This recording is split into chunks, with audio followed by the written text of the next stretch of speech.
Welcome to the Thinking Director channel, where thinking differently leads to living differently.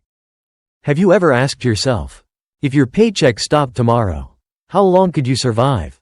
A week? A month? 6 months? That seemingly simple question might be the truest reflection of your financial health.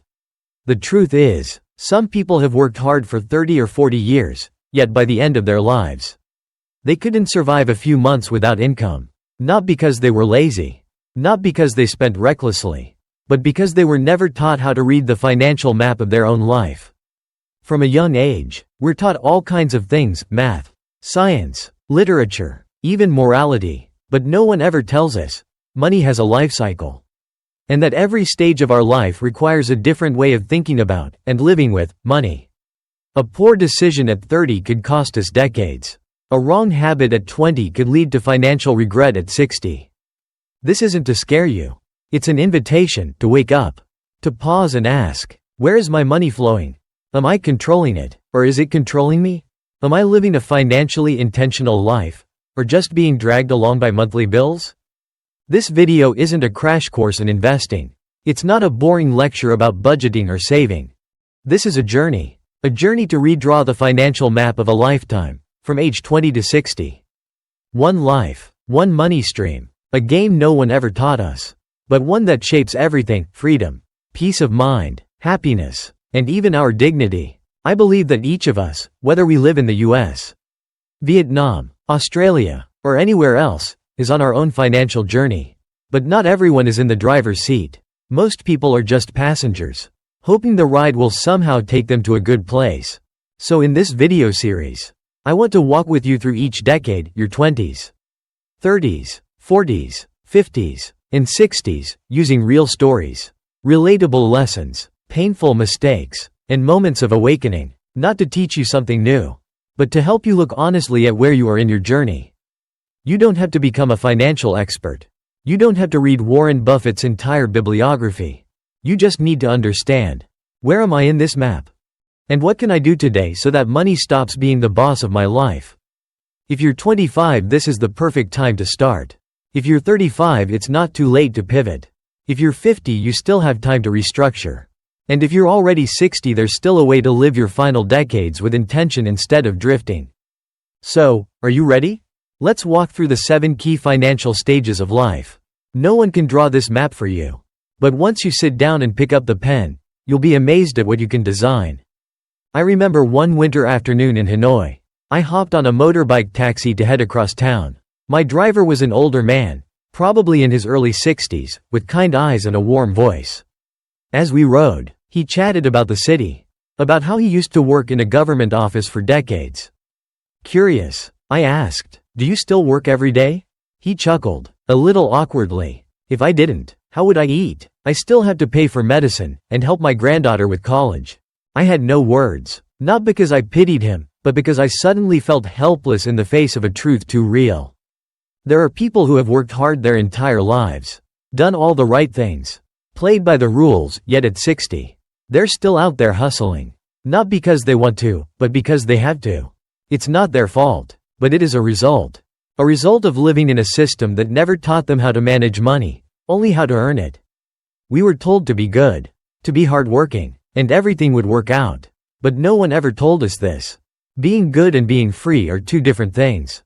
You can live honestly, work hard, avoid debt, and still struggle financially if you never learn how money actually flows.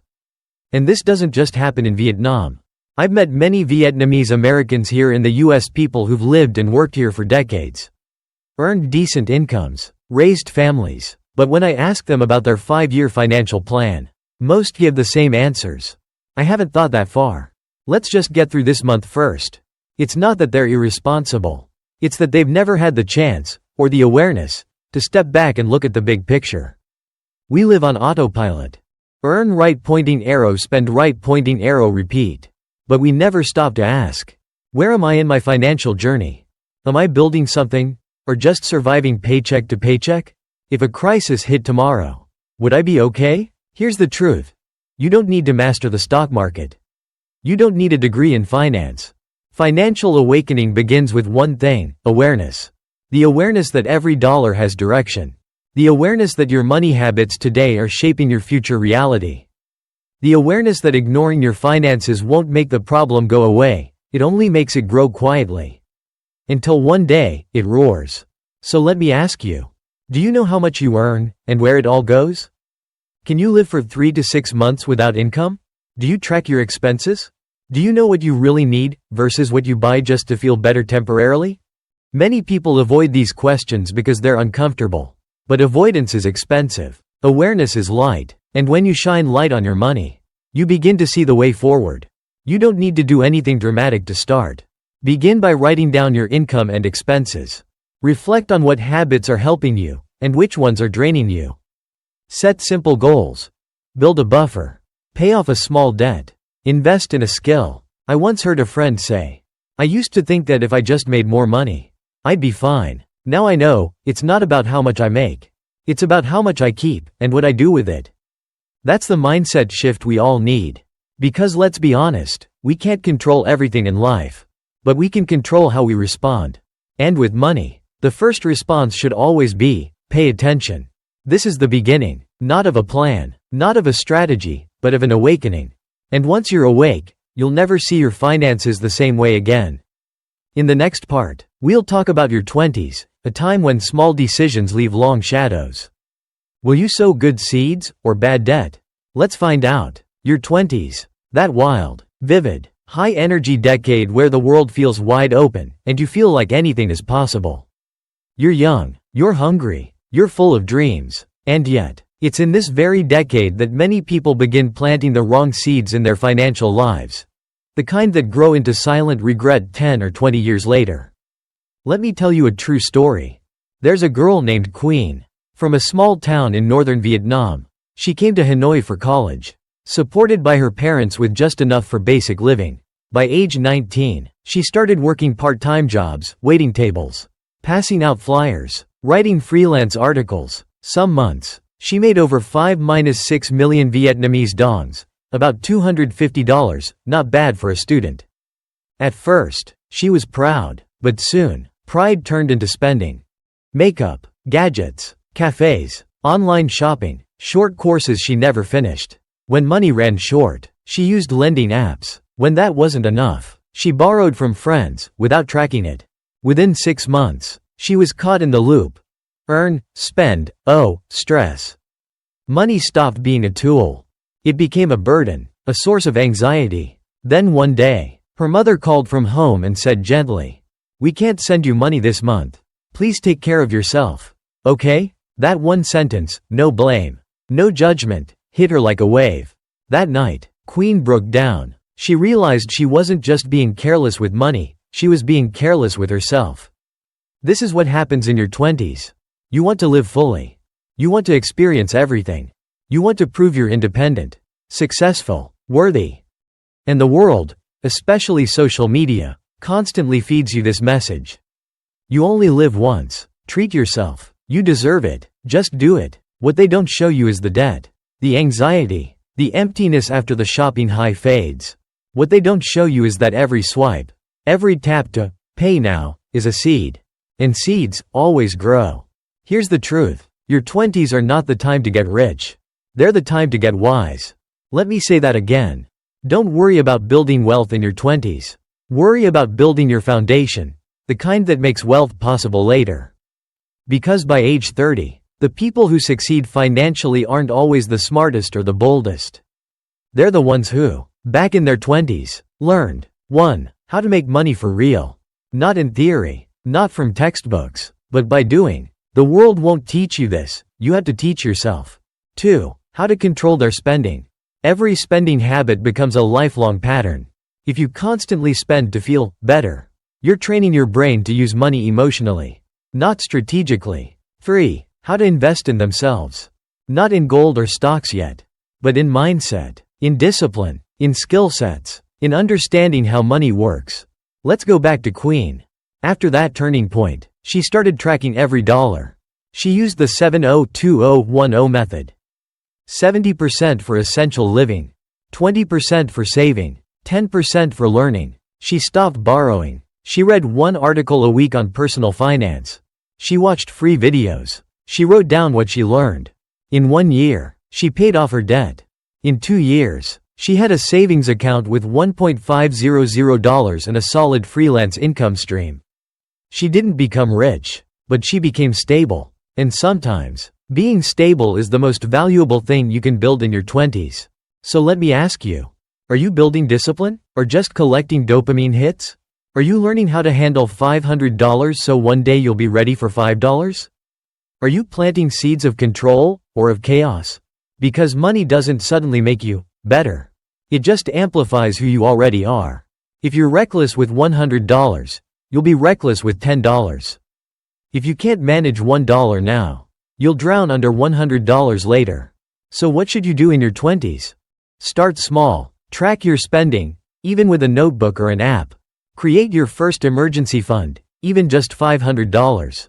Learn basic investing concepts, not to act yet, but to prepare. Focus on skills that multiply income: writing, sales, marketing, coding, communication. Stop comparing. No one posts their full story online.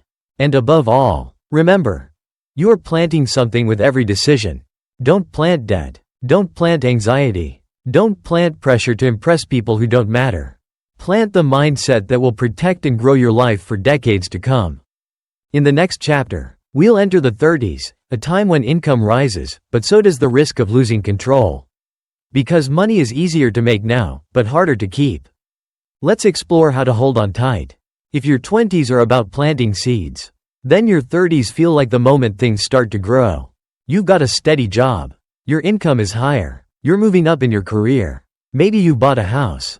Maybe you've gotten married. You might even have kids by now. To outsiders, it looks like you're doing great. But here's what people don't see. You're making more money than ever, and yet, you feel like you're still barely keeping up. Because this is also the decade when life starts getting heavy. You're supporting a family, helping your parents, raising your children, trying to build your own future while juggling everyone else's needs. And the truth is, no one ever taught you how to be the pillar of a household. Let me tell you about Hung, a 35-year-old software engineer from Saigon. He made over 25 million Vietnamese dongs a month, about $1, and even more from freelance gigs. On paper, he was doing well, but when he lost his job during a company layoff, reality hit hard. After 10 years of working, he had nothing saved, no house, no investments, no emergency fund. He had a $1 consumer debt and couldn't cover rent after the second month of unemployment. He looked at me and said, "I've made more than 2 billion Vietnamese dongs in my career, and I can't even take care of myself for 2 months." That's when it sank in. He wasn't building wealth. He was just working to fund his lifestyle. This is the trap of your 30s. You start making more, and you start spending more. You buy nicer clothes, eat out more often, upgrade your car, move into a better apartment. It feels like progress, but often, it's just inflation, not of prices, but of your lifestyle. And the biggest mistake? Trying to prove yourself through your spending. You buy a house too early, or a car too fancy. You invest in risky ventures just because others are. You fund a lifestyle that looks good, but feels heavy. In short, you live like someone who's already rich, when in fact, you're just starting to build. So what's the solution? 1. Shift your mindset. Wealth equals what you keep. It doesn't matter how much you make. What matters is how much you keep, and how hard that money works for you. If you make $6 a month but spend $5.800, you're not free. You're just trapped in nicer clothes. 2. Start managing money with intention. Try the 6 jars method. 55% for essentials, 10% for savings, 10% for long-term investments, 10% for personal growth, books, courses, 10% for play and enjoyment, 5% for giving. You can adjust the percentages. The key is to separate your money by purpose. When money has no purpose, it disappears. 3. Stop trying to impress anyone. No one cares what shoes you wear. No one remembers what phone you have. The people worth keeping in your life won't care how luxurious you look. Your 30s should be about substance, not status. 4. Build your financial buffer. Before you invest, before you start a business, before you buy anything big, make sure you have 3 to 6 months of emergency funds. Because when things go wrong, and they will, Your savings is your safety net. You see, your 30s are not just about money. They're about pressure. They're about responsibility. They're about realizing you're the one your family relies on now. But here's the mistake most people make. They think they have to do it all fast. So they rush. They overspend. They overcommit. And they crash. What they really need to do, what you need to do, is slow down. Get intentional. And build for the long haul. Let me say this clearly. You don't need to get rich in your 30s. You just need to stop leaking. Plug the holes in your spending. Avoid the hype. Focus on consistency, not speed. Because wealth is not built by luck. It's built by systems. And your 30s are the decade to build that system. So before you buy that second car, before you join that hot new investment group, before you open a business just to be your own boss, pause. Ask, can I afford this? Not just financially, but mentally, emotionally, structurally? Your 30s can be the most powerful decade of your financial life. If you learn how to keep what you make. In the next chapter, we step into the 40s, where the goal is no longer just income, but leverage. Because you can't work forever, but your money can. Let's talk about building systems that work even when you rest. Your 40s. You're no longer chasing opportunities blindly. You've lived enough to know what works, what doesn't, and what simply drains you. You might have reached a level of income and career stability. Maybe you own property. Maybe your kids are growing up. From the outside, it looks like you're settled. But deep down, you know. At this stage, most people are still working hard, but starting to question whether they can or should keep going at this pace. Let me ask you something. If you stopped working today, would money still come in? If the answer is no, then you're still in a fragile position. Because here's the truth. You can't hustle forever. Your 40s are a wake-up call. Not to earn more, but to build smarter. It's time to move from labor to leverage. I met a woman named Thao, 42. Who had been a high school math teacher in Vietnam for over 15 years. She taught day and night, official classes, tutoring sessions, weekends, summers. She made decent money, but it came at a cost. Constant back pain, no time for her kids, no backup plan if anything went wrong. Then one day, the doctor told her, if you keep standing this long every day, you may need surgery in 2 years. That moment hit her like lightning. She realized she had no financial system. She had income, but not a structure that could function without her. So she made a change. Over the next 18 months, she cut down her personal tutoring load, trained younger teachers to take over her methods, opened group classes where she didn't have to teach every session, recorded her lectures to sell as online courses, invested in a friend's education startup as a silent partner, saved consistently into dividend-paying funds. You're tired, and life is only getting more complicated. Today, she still teaches, but because she wants to, not because she has to. Her money is working even when she's not. That's what leverage looks like. Not risk, not hustle, but systems. At 40, your greatest assets aren't just money or time, they're experience, relationships, reputation, skill sets, and most importantly, the ability to delegate, automate, and multiply. So what should you be focusing on in your 40s? 1. Asset-based income. Move from purely active income to income from assets. Rental properties, dividend-paying stocks, business equity, digital products, licensing intellectual property. Your goal isn't just profit anymore, it's predictable cash flow. 2. Team and systems. If you run a business, stop being the bottleneck. Build systems, train people, document processes. Ask yourself, can this still run if I disappear for 30 days? If the answer is no, you don't own a business, you own a job with extra stress.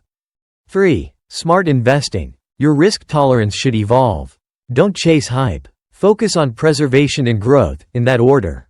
You're not 25 anymore. One wrong bet could cost your entire financial foundation. 4. Personal sustainability. Health becomes financial. If you collapse, your income does too. Invest in sleep, movement, real food. Buy less junk. Buy more time. This is the decade when your income might peak, but your energy begins to dip. And you have to decide, do I keep running harder, or do I build something that runs for me? Because here's a hard truth. You don't need to work until you die.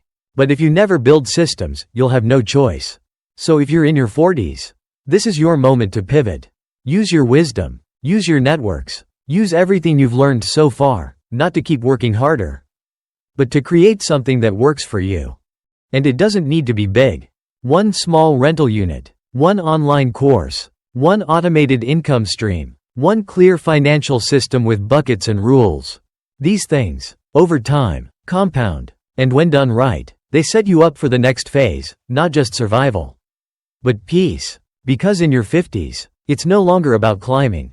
It's about protecting, simplifying, and preparing to land the plane. So ask yourself, what am I building that can carry me when I stop? In the next part, we'll dive into your 50s, the decade of restructuring and securing everything you've worked for. Are you ready to shift from growth to protection? By the time you reach 50, something shifts. It's not just about your career anymore. Not just about growth. Not even about how much more you can earn.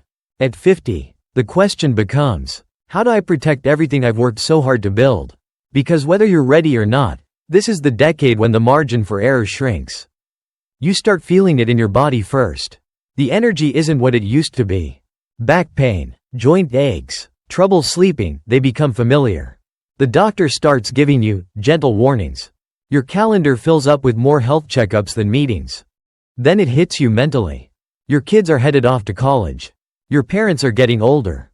Your career plateaus. And you ask yourself, do I want to keep doing this for another 15 years? The pressure is real. And if you're not careful, financial fragility creeps in. Because by 50, there's not enough time left to recover from a major financial mistake. I once met a man named Quang, 51 years old, who ran a printing shop in southern Vietnam. He had built it from scratch.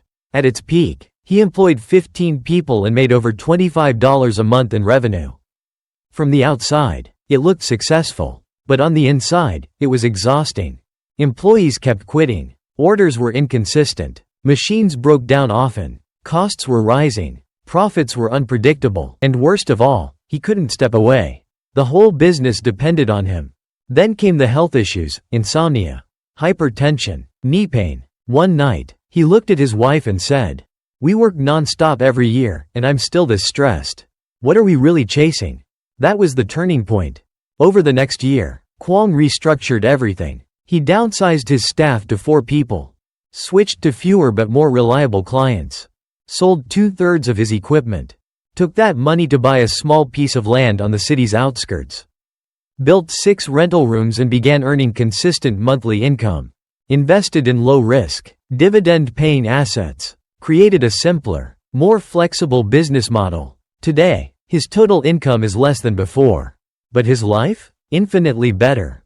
"I sleep better. I eat better. I spend more time with my family," he told me. "I no longer need to prove anything to anyone." That's the mindset shift at 50. From expansion right-pointing arrow to consolidation. From accumulation right-pointing arrow to protection. From chasing more right-pointing arrow to preserving what matters. So what should you focus on in your 50s? 1. Trim the excess. Cut out any business, property, or activity that drains your energy without predictable return. Are you still trying to scale a business that stresses you out? Are you managing real estate that never brings in stable cash flow? Are you carrying debt that could sink you in a downturn? Let it go. You're not building empires anymore. You're building resilience. 2. Audit your finances. Now is the time to review all assets and liabilities. Organize paperwork, wills, insurance, and retirement plans. Build a clear, simplified income stream. Set boundaries for your financial commitments, especially for adult children or extended family. 3. Invest for income, not ego. This is not the time to chase high-risk investments. Your money should work quietly, through dividends, rental income, or slow, steady growth. You don't need 50% returns. You need 5% consistency. 4. Simplify your lifestyle. Avoid lifestyle inflation. You've earned comfort, but comfort doesn't mean chaos.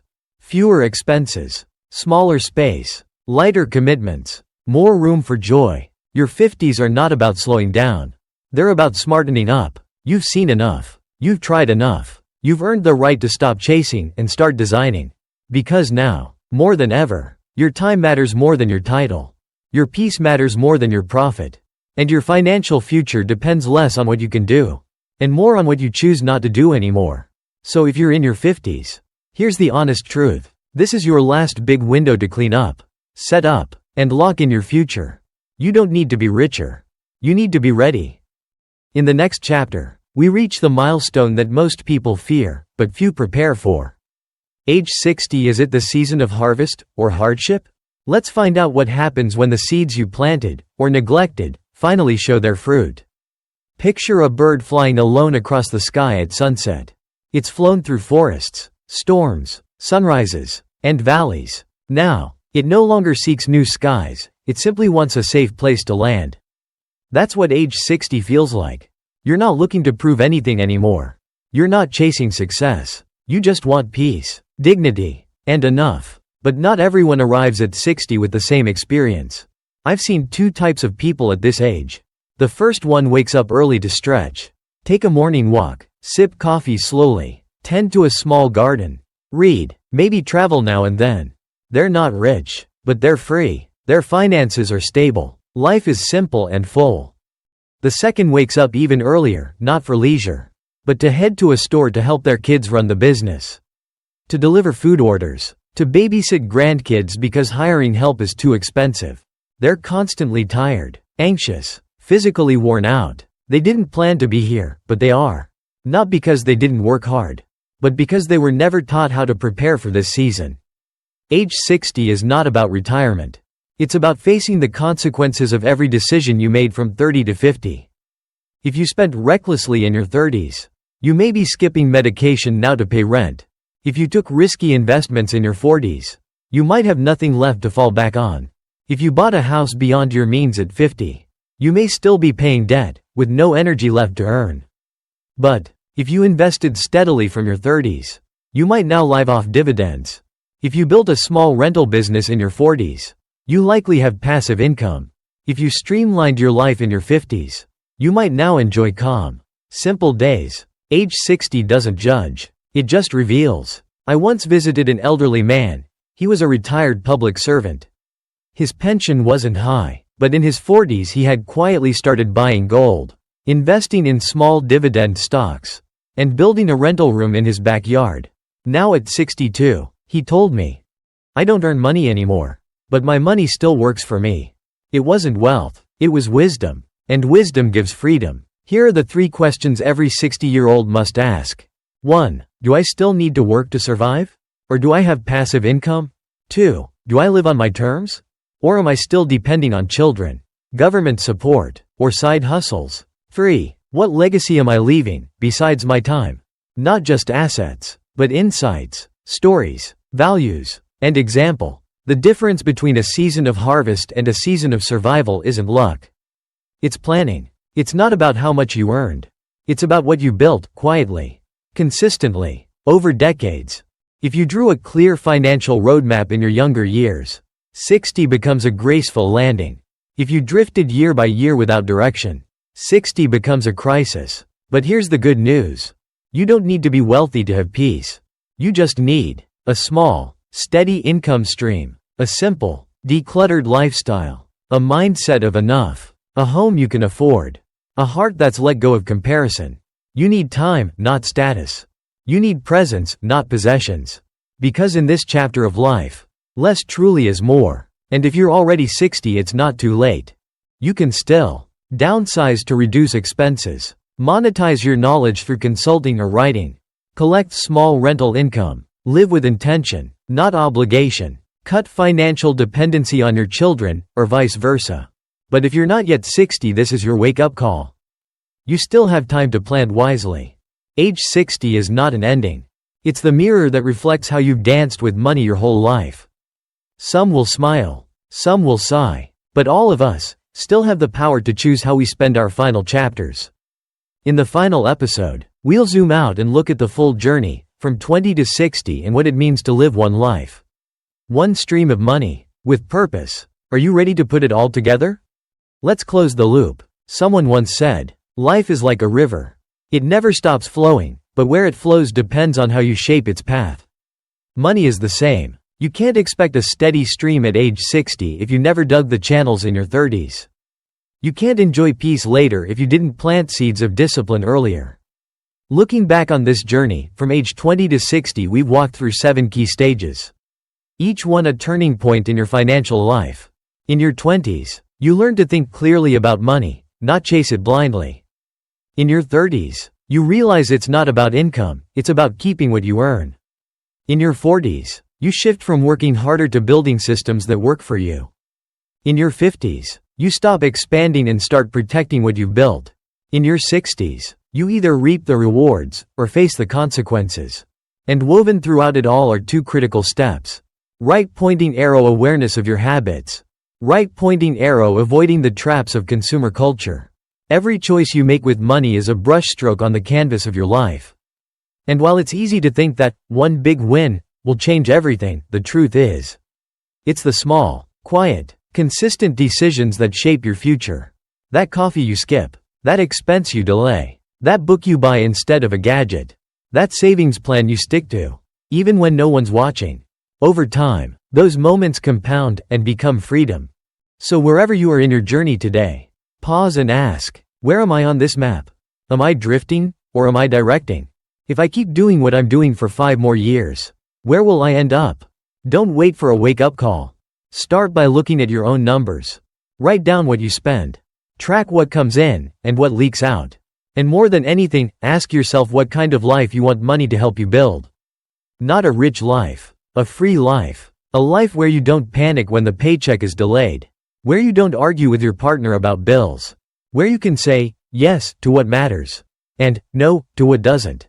Because money, in the end, is not the goal. It's the means. It's the bridge to a life lived on your terms, with clarity, dignity, and peace. One life, one stream of money. Design it, steer it, and most of all, respect it.